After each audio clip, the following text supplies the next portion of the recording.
창세기 3장 15절 말씀 우리 다 같이 한 목소리로 합독하겠습니다. 내가 너로 여자와 원수가 되게 하고 내 후손도 여자의 후손과 원수가 되게 하리니 여자의 후손은 내 머리를 상하게 할 것이요 너는 그의 발꿈치를 상하게 할 것이니라 하시고. 아멘. 우리는 2025년을 시작하면서 올해는 내 믿음의 전성기를 이루고 그 일을 도전하겠다라는 각오로 시작했습니다. 믿음의 전성기를 이루겠다 하면 믿음이 무엇이고 우리가 무엇인가를 믿는다 했을 때 내가 믿는다고 고백하는 믿음의 내용은 정확하게 뭐냐, 그것을 확인하고 그 기초 위에 기초를 다져야 되는 것이죠. 그래서 우리가 믿는다라고 말할 때 나는 무엇을 믿는다고 말하는 것인가에 대한 내용을 사도신경의 12문장 하나하나를 우리가 점검하면서 지금 살펴보고 있어요. 오늘은 그 믿음의 고백 가운데에 예수 그리스도에 대한 믿음, 그는 성령으로 잉태되어 동정녀 마리아에게 태어나셨다 라고 하는 사도신경의 세 번째 문장, 세 번째 고백에 대한 이야기입니다. 논란이 많은 문장이었죠. 남자가 아닌 성령으로 임신이 되고 처녀에게서 출산되었다는 것을 나는 믿는다 라고 말하는 것이에요. 일반적인 상식과 맞지 않는 이야기입니다. 이런 생각을 한번 해봤어요. 예수님과 그 부모님 사이에 유전자 검사를 하면 친자 관계가 성립할까? DNA가 몇 %나 일치할까?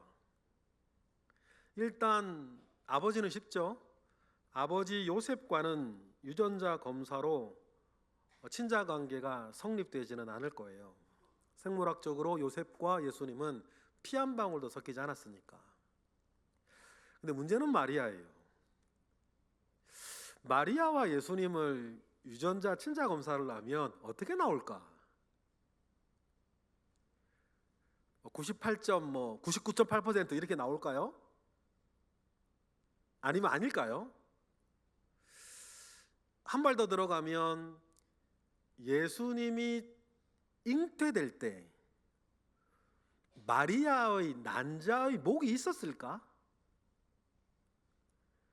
마리아의 난자가 어떤 역할을 했다면 이제 친자관계가 성립이 될 거고, 마리아의 난자하고는 상관이 없었다라고 되어진다면 그렇지 않겠죠. 이까지 가면 딱 분명해진 게 뭐냐면 이거 확인은 불가능하구나. 그렇죠? 제 믿음은 그래요. 마리아와 예수님 사이에는 99.8% 나올 것 같다. 그녀의 몸을 빌어서 오셨으니까 말이에요. 그러니까 우리가 조금만 더 들어가 보면 이 동정녀 탄생의 부분은 역사적으로도 기독교 신앙에 진입하기 위한 사람들에겐 가장 높은 장벽이었어요. 적나라하게 수처녀 탄생에 대한 고백이었으니까 말이에요. 오늘과 같은 과학주의 시대에는 더욱 큰 걸림돌이 될 줄 모릅니다. 처녀가 아이를 낳았다라고 하는 말은 많은 불신자들에게 기독교를 현실과 동떨어진 황당한 종교라는 인식을 주어 왔어요. 지금도 마찬가지입니다. 불교처럼 멋있게 이렇게 시작하면 좋잖아요. 보리수나무 아래에서 어느 날 깨달았다. 이러면 얼마나 고상하고 멋있어. 그런데 기독교 신앙은 지난 2000년 동안 동정녀 탄생을 고집스럽게 말하고 있었어요. 초대교회도 알았습니다. 전도하고 기독교의 저변을 확대해 나아가는 데엔 엄청나게 불리한 이야기란 말이에요. 그런데도 이를 고집하고 고백해 왔다면 왜? 그 이유는 한 가지, 동정녀 탄생이 예수 신앙의 핵심 요소이기 때문이에요. 유불리를 떠나서. 그러니 다른 추측들을 믿지 않는 사람들은 많이 얘기를 상상을 해왔어요. 불경스럽지만 예수님이 로마 군인의 사생아였다라는 추측도 있고, 동정녀라고 하는 이 단어의 용례가 이방 신전에서 몸을 파는 여사제로 쓰인 적도 있으니까 마리아가 그런 일 한 사람이 아니었냐, 그렇게 얘기하는 사람도 있고, 아이 모르겠고 덮어놓고 이건 거짓말이야, 이렇게 덮어놓고 이렇게 지어낸 이야기라고 하는 사람들도 있었어요. 그들의 마음도 한편 이해가 되죠. 동정녀 탄생의 신비를 감당할 믿음이 그들에게 없는데 뭐 어떻게 이걸 이해를 시키겠어요. 2016년에 작고하신 유명한 코미디언 구봉서 장로님의 유명한 일화가 있지 않습니까?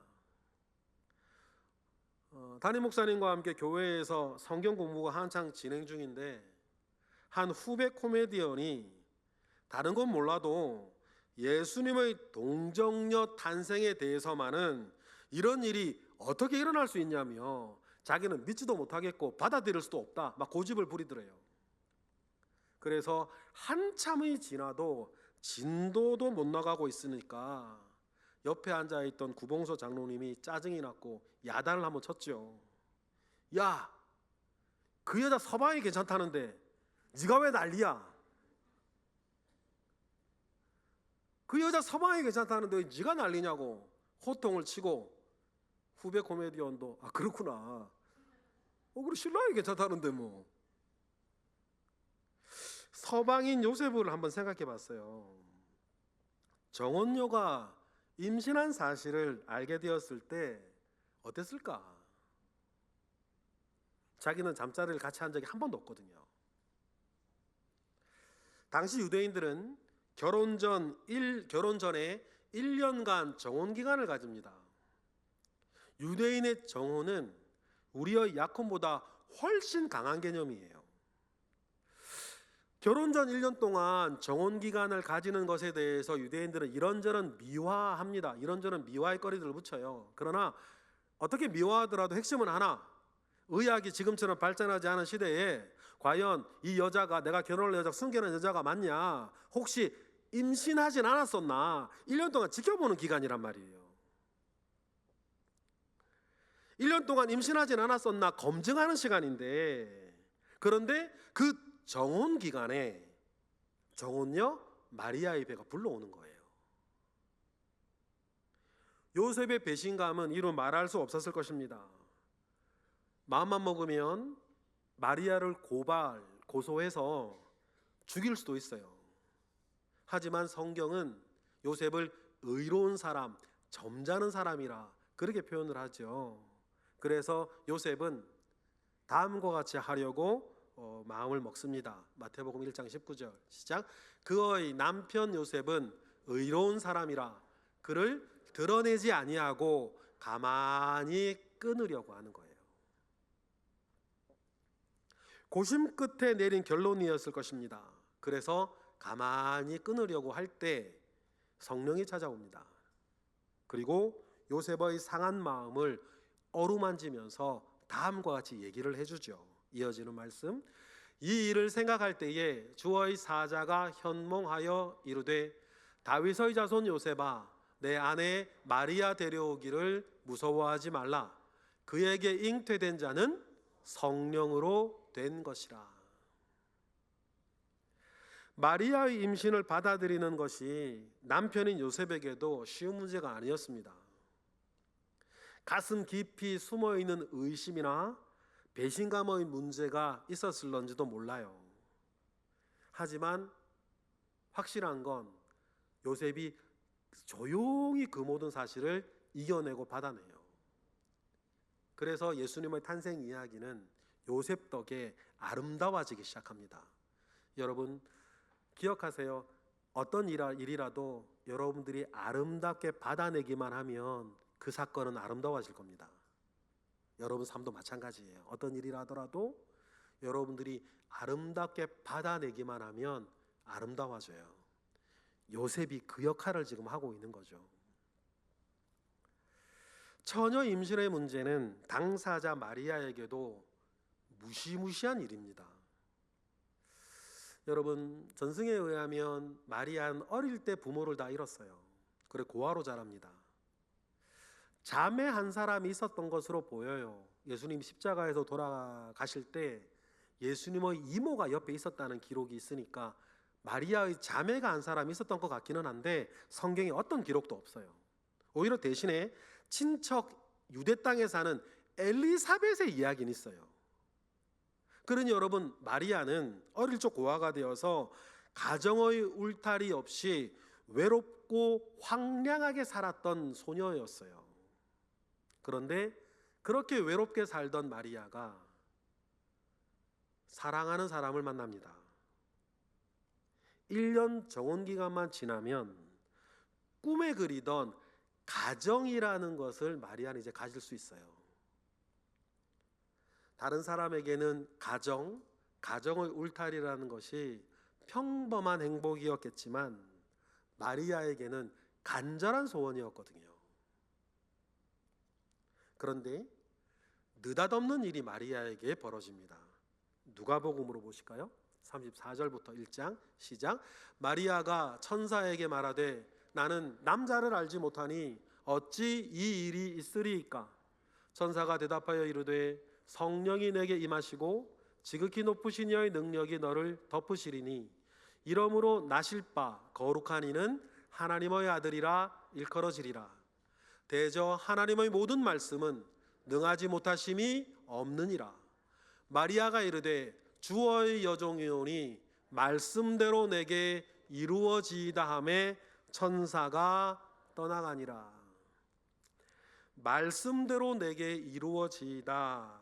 이 대답의 대가는 상상을 초월한 일들이 될지도 모릅니다. 반려자로부터 버림받고 가정을 가지고 싶은 꿈은 포기되고 일평생 따라다녀야 할 사람들의 손가락질, 심지어 자기의 목숨까지 걸린 문제 아닙니까? 그런데도 마리아는 이 모든 것을 받아들입니다. 이로써 그리스도 탄생의 가장 큰 서막인 처녀가 잉태하여 아들을 낳는 신비한 일이 자기 몸 안에서부터 일어납니다.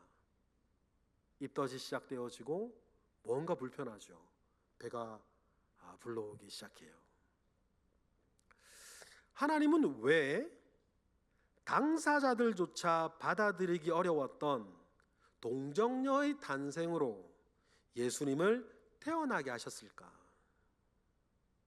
그렇지 않아도 될 것 같잖아요. 예수님 마리아와 요셉 사이에서 태어났다고 해서 우리가 못 믿을 건 아니니까. 그런데 왜 하나님은 우리들뿐 아니라 당사자들에게도 이 받아들이기 어려운 이 일을 하나님은 구태여 왜 이렇게 예수님을 태어나게 하셨어야만 했을까? 그리고 기독교회는 왜 초대교회 때부터 그리 고집스럽게 이를 주장하고 이를 고백해 왔을까? 어떤 의미가 있기 때문이겠죠. 사실 이를 포기하면 더 설득력 있고 고상한 기독교를 만들 수 있는데도 말이에요. 그런데도 기독교는 증명조차 불가능한 이 불편한 사실을 우리 신앙의 내용으로 삼고 끝까지 고백해 왔어요. 그렇다면 무엇인가 있다는 거죠. 이 고백 안엔 동정녀 탄생이 무엇이기에 우리의 신앙 고백의 핵심이 되었을까? 요 일을 좀 확인해야 될 것 같아요. 우리는 지난주에 예수님은 하나님이며 동시에 하나님의 독생자라는 사실을 고백했습니다. 하나님의 유일하신 아들이 사람의 몸으로 태어났어요. 이를 교리적으로는 성육신, 이룰성, 될성의 몸체, 육체 육자를 써서 성육신이라 그러죠.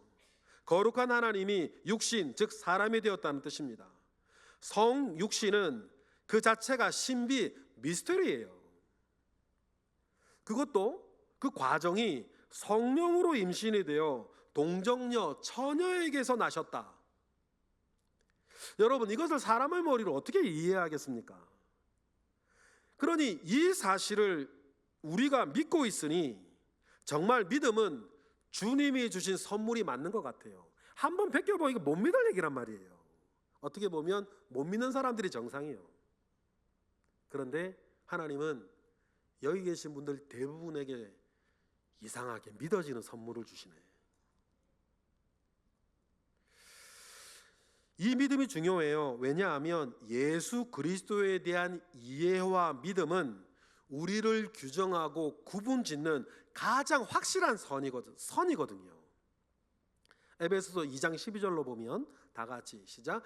그때 너희는 그리스도 밖에 있었고 이스라엘 나라 밖의 사람이라 약속의 언약들에 대하여는 외인이요 세상에서 소망이 없고 하나님도 없는 자였대요. 예수 그리스도에 대한 이해와 믿음이 없는 사람들은 외인이고 관계없는 사람이라는 거예요. 복음과 예수 그리스도 밖에 있으면 외인입니다.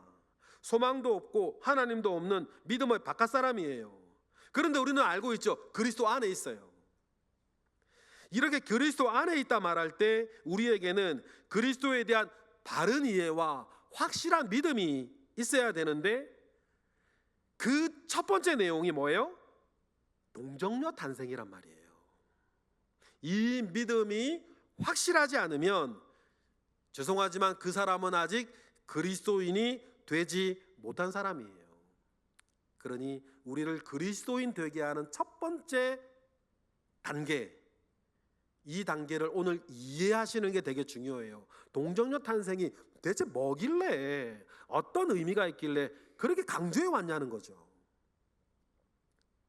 성자 하나님이 성육신 하실 때에 성경은 우리에게, 여러분 좀 전에 읽어보셨듯이 임신의 시작은 성령이고 그때 어머니 마리아는 남자를 알지 못했던 동정녀였다는 사실을 믿으라고 합니다.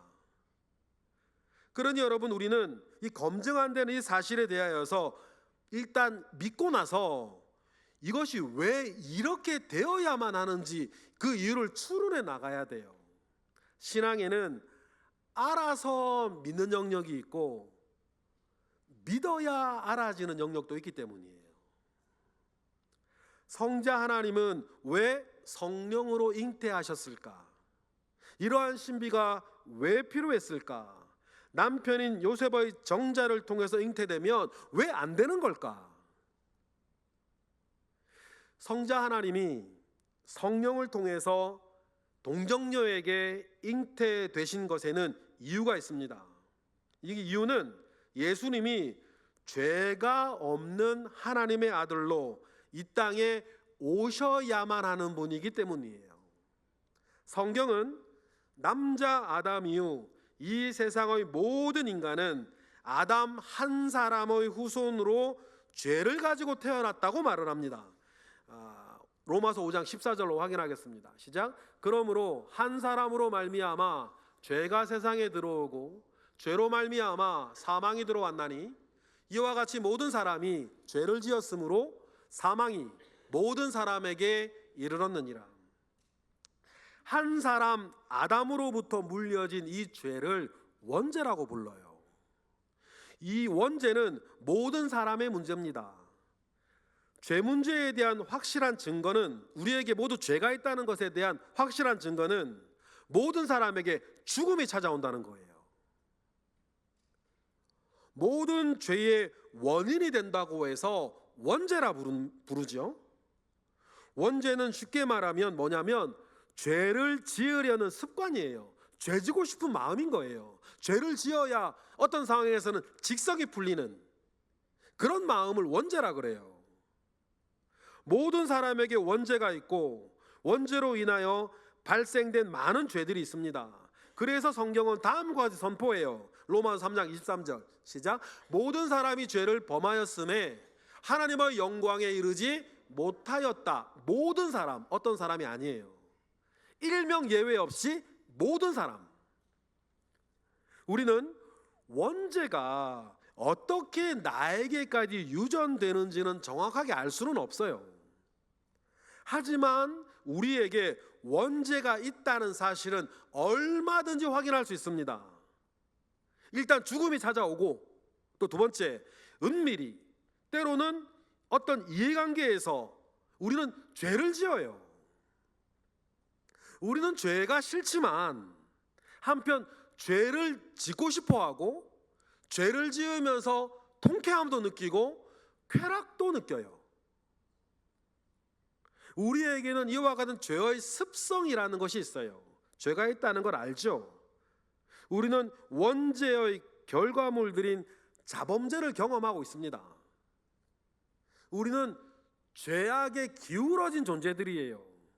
그러니 여기 계신 분들, 저도 그렇고 여기 계신 모든 분들, 착한 일은 아무리 작은 일이라도 결심해야 할 수 있고, 죄된 일은 결심 안 해도 저절로 된다, 하고 나서 후에. 이게 거꾸로 오면 얼마나 좋을까? 그런데 우리 중 누구도 결심하고 죄를 지는 사람은 없습니다. 죄를 지으면 후회하고 양심의 가책도 느끼지만 이 죄가 쉽게 떨어지질 않아요. 사실 우리에게 죄는 쉽고 선은 어렵습니다. 이런 믿음 가운데 있어도 이런 처참한 모습을 보고 사도 바울 같은 사람도 자기 자신을 바라보며 다음과 같이 애통했어요. 로마서로 확인해 볼까요? 7장 18절부터 시작. 곧 내 속 곧 내 육신에 선한 것이 거하지 아니하는 줄을 아노니 원함은 내게 있으나 선을 행하는 것은 없노라. 내가 원하는 바 선은 행하지 아니하고 도리어 원하지 아니하는 바 악을 행하는도다. 그러므로 내가 한 법을 깨달았노니 곧 선을 행하기 원하는 나에게 악이 함께 있는 것이로다. 내 속사람으로는 하나님의 법을 즐거워하되 내 지체 속에서 한 다른 법이 내 마음의 법과 싸워 내 지체 속에 있는 죄의 법으로 나를 사로잡는 것을 보는도다. 오호라, 나는 곤고한 사람이로다. 이 사망의 몸에서 누가 나를 건져내랴.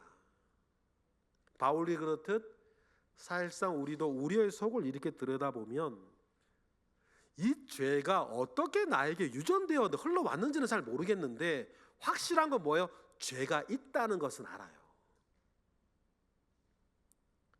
모든 사람에게는 원죄가 유전되었기 때문입니다. 그리고 성경은 이 원죄는 남자 아담을 통해 유전되었다고까지만 얘기를 해줘요. 어떻게 유전이 되어 내려왔는지는 모르겠으나 결과는 우리는 늘 체험하고 있는 거죠. 그러니 우리는 지금도 나 자신의 죄악이나 다른 사람의 죄악을 늘 경험하며 삽니다. 예수를 믿든 안 믿든, 교회를 다니든 안 다니든. 하나님께서 타락한 인간에게 구원의 복음을 처음으로 말씀하신, 이 죄 문제 때문에 타락한 이 사람들에게 복음을 처음으로 말씀하실 때를 살펴볼게요.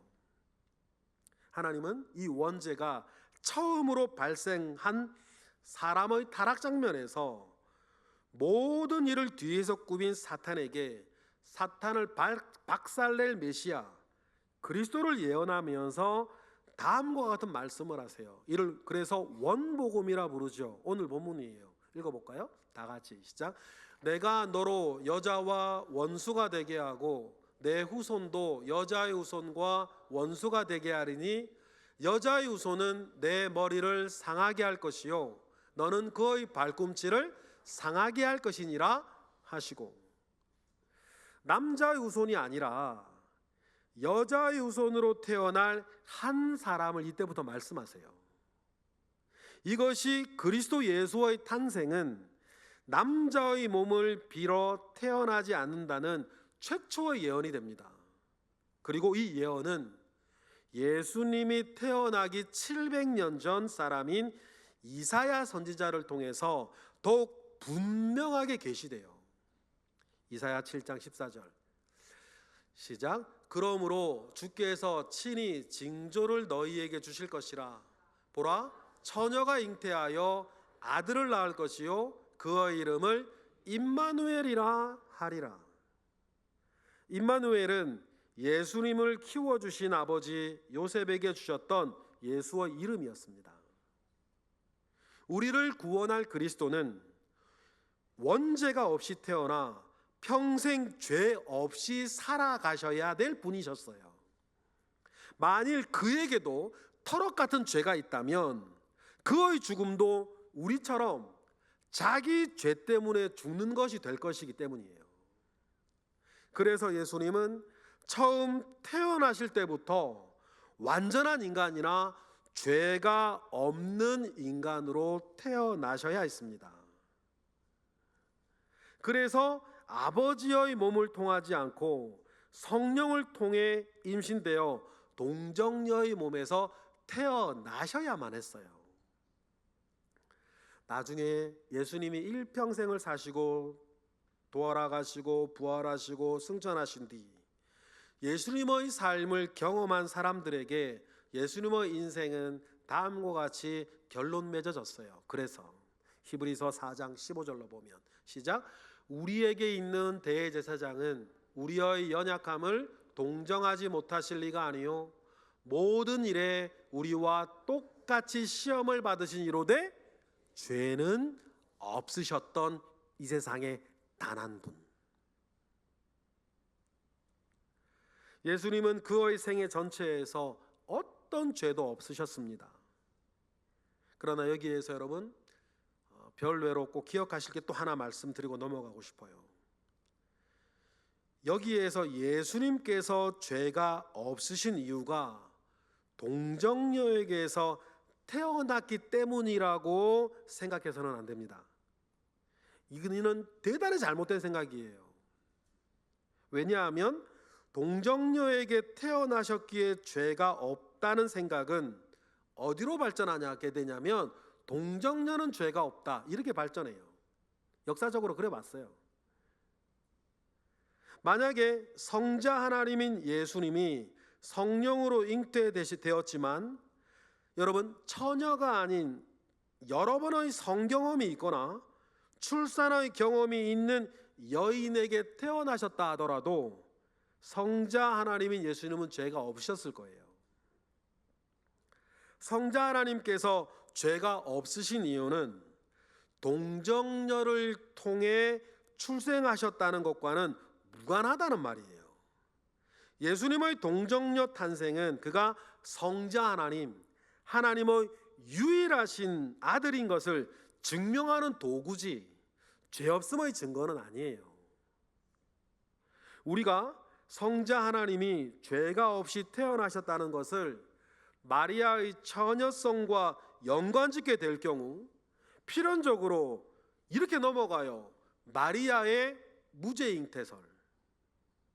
무죄잉태설은 결국 어떻게 발전하냐면 평생 무죄설. 마리아가 평생 무죄설을 넘어 어떻게 발전하게 되었었냐면 평생 처녀설로 빠져요.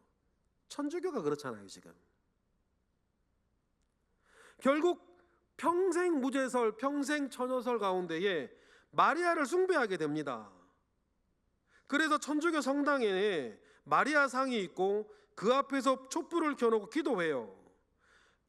보기에는 경건해 보이고 예뻐 보이는데 분명한 건 뭐예요? 하나님이 가장 싫어하는 우상 숭배 아닙니까? 그거. 제 친구 신부님도 그렇고 마리아 숭배 자기들 안 한대요. 근데 이상하다 그래요. 말로는 숭배 안 하면서 숭배하고 있잖아.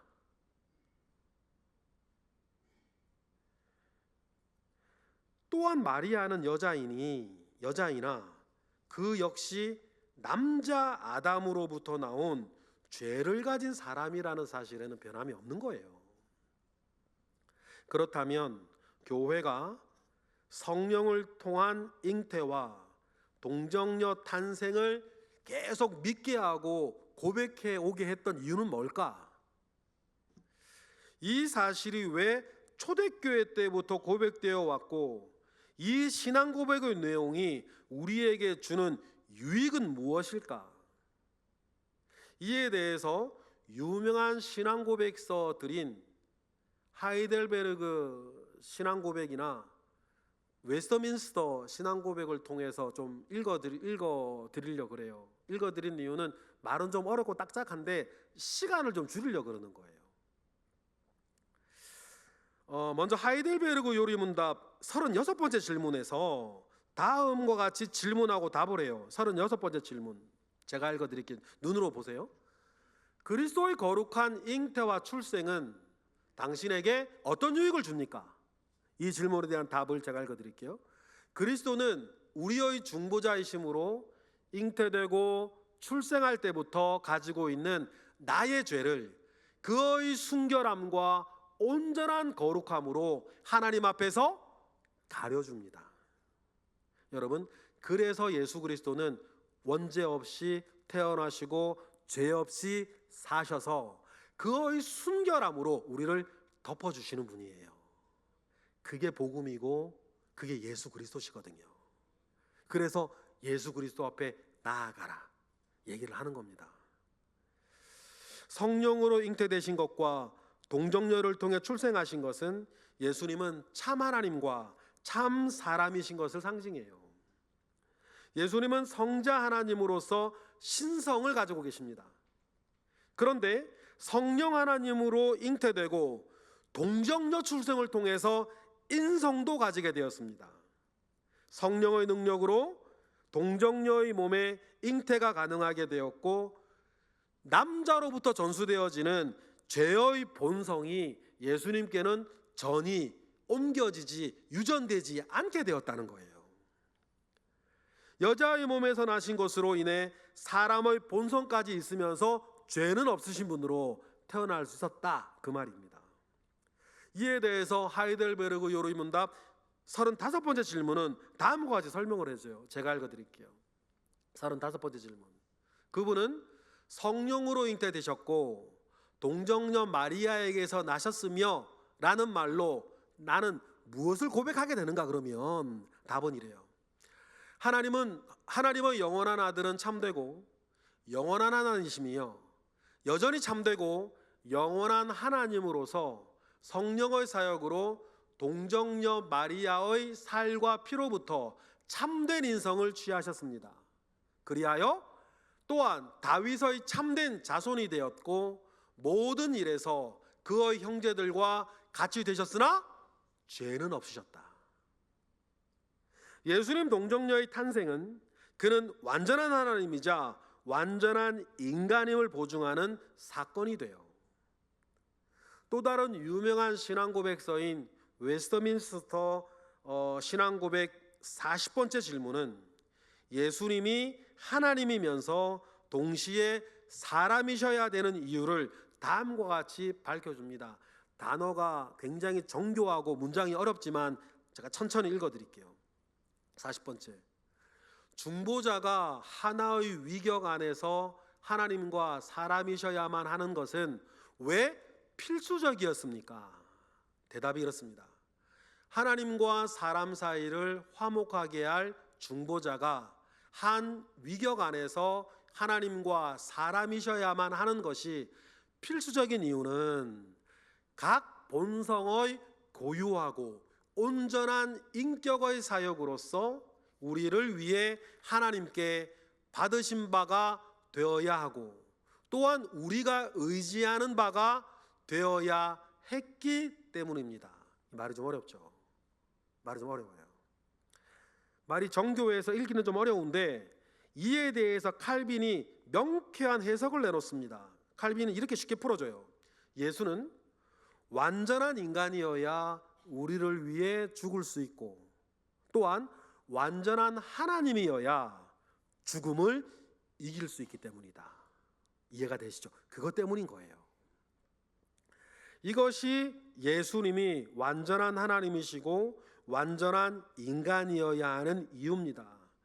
이를 보증하는 우리의 신앙 고백이 그는 성령으로 잉태되어 동정녀 마리아에게서 나시고 신앙 고백의 세 번째 내용이 되었던 거예요. 여러분, 우리는 이러한 성경의 진술을 있는 그대로 받아들입니다. 죄송하지만 이를 인정하지 못하면 그분은 교회의 일원이 될 수 없어요. 우리는 정말 멋진 예수님, 멋진 주님을 믿고 있습니다. 우리를 위해서 하늘 영광을 버리고 먼지 날리는 이 땅으로 오신 주님을 믿어요. 낮은 곳으로, 천한 곳으로 오신 하나님을 믿습니다. 이게 왜 멋진 일이냐면, 여러분, 다른 여타 종교라고 불리는 다른 모든 것들을 보세요. 그들은 자기 수양을 통해, 자기 깨달음을 통해 높이 올라간 어느 존재를 믿어요. 사람의 힘으로 도달할 수 없는 선을 쭉 그어놓고 인간들에게, 자기에게까지 올라오라 그럽니다. 도달하지 못하면 정성이 부족하거나 깨달음이 부족하거나 공덕이 부족하기 때문이라고 그래요. 신 자기에게는 아무런 책임이 없습니다. 구원을 이루지 못하면 부족한 사람 탓이 돼요. 그러니 신은 높은 곳에서 사람 보고 올라오라 그러고 못 올라오면 너뿐이라고 얘기하는, 너 때문이라고 얘기하는 그런 구조 속에 모든 종교가 있어요. 그런데요, 기독교만이 완전한 하나님으로 완전한 인간이 되어 우리 가운데 오셨어요. 예수님은 우리에게 올라오라고 말씀하시지 않으셨습니다. 우리에게 내려오셨어요. 여러분, 얼마나 멋진 일입니까? 이를 두고 우리는 예수님에 대한 우리의 신앙을 고백합니다. 나는 성령으로 잉태되어 동정녀 마리아에게 나신 예수님을 믿습니다. 이 말 안에는 완전한 하나님이자 완전한 인간이셨던 예수 그리스도 존재 그 자체에 대한 고백이 들어있어요. 예수님은 성자 하나님이십니다. 그리고 우리와 똑같은 연약한 인간이 되셨습니다. 그는 하나님으로 모든 것을 이긴 것이 아니에요. 하나의 인간으로서 모든 것을 이기셨고 자신의 승리에 우리를 넣어주셨습니다. 그래서 우리는 예수를 믿을 때에 예수 안에서 구원받는 것입니다. 예수 안에서 우리의 모든 죄와 죄의 쓰라린 결과들을 해결했고 앞으로도 해결해 주실 거예요. 이게 복음 아닙니까? 이 모든 일을 몸소 이루신 우리 주 예수 그리스도를 찬양합니다. 기도하겠습니다. 할렐루야. 하나님 감사합니다. 예수 그리스도가 누구시고 어떤 분이신지 그 존재에 대한 이야기를 우리가 나누었습니다. 우리가 믿는 예수 그리스도가 어떤 분이신지 확실히 알았으니 분명한 믿음 위에 서게 하시고 그 믿음 위에서 믿음의 전성기를 우리 모두가 이루게 하옵소서. 예수 그리스도의 이름으로 기도드렸나이다. 아멘.